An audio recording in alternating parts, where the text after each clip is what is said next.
Hello, নমস্কার। আজকের বিশেষ গল্প হলো পলাশীর প্রান্তরে এক তরুণ। অ্যাকচুয়ালি আমি ইতিহাস নিয়ে পড়াশোনা করি, তাই সবসময় ইতিহাস নিয়েই গল্প লেখার কাজ করি। তো আজকের বিশেষ গল্প হলো পলাশীর প্রান্তরে এক তরুণ।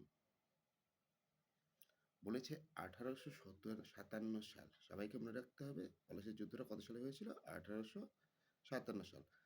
পলাশীর প্রান্তরে এক নিস্তব্ধ অথচ বাতাস ভাসছে বাতাসে ভাসছে যুদ্ধের গল্প। নবাব সিরাজউদ্দৌলার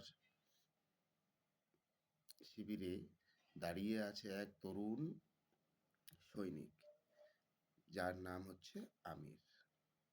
সে জানে আজকের যুদ্ধ শুধু নবাবের যুদ্ধ নয়, গোটা বাংলার স্বাধীনতার যুদ্ধ।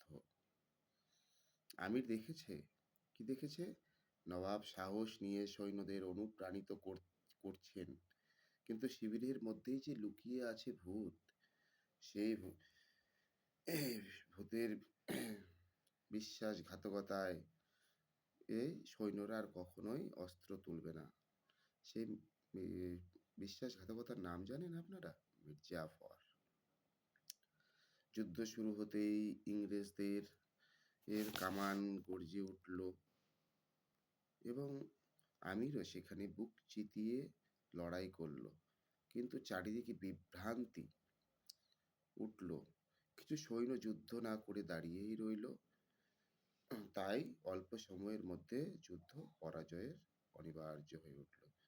যেহেতু মির্জাফরের নির্দেশে কিছু সৈন্য বিশ্বাসঘাতকতার বলে নবাবের দিক থেকে, সিরাজউদ্দৌলার থেকে যুদ্ধ করতে নারাজ, তাই মানে বলতে পারো যে ব্রিটিশদের কাছে ভারতীয়রা পরাজিতই হয়েছিল। যুদ্ধ শেষে পলাশীর মাঠে রক্তে ভিজে গেল। আমির আহত অবস্থায় আকাশের দিকে তাকিয়ে রইলেন এবং ভাবলেন, আজ আমরা হেরেছি, কিন্তু ইতিহাস মনে রাখবে সেই বিশ্বাসঘাতকতার গল্প, যা আমরা আজও যখনই আমরা পলাশীর যুদ্ধ পড়ি সেইখানে সবসময় উঠে আসে সেই মির্জাফরের গল্পটা। তোমাদেরকে অবশ্যই মনে রাখতে হবে বিশ্বাসঘাতকতার গল্প।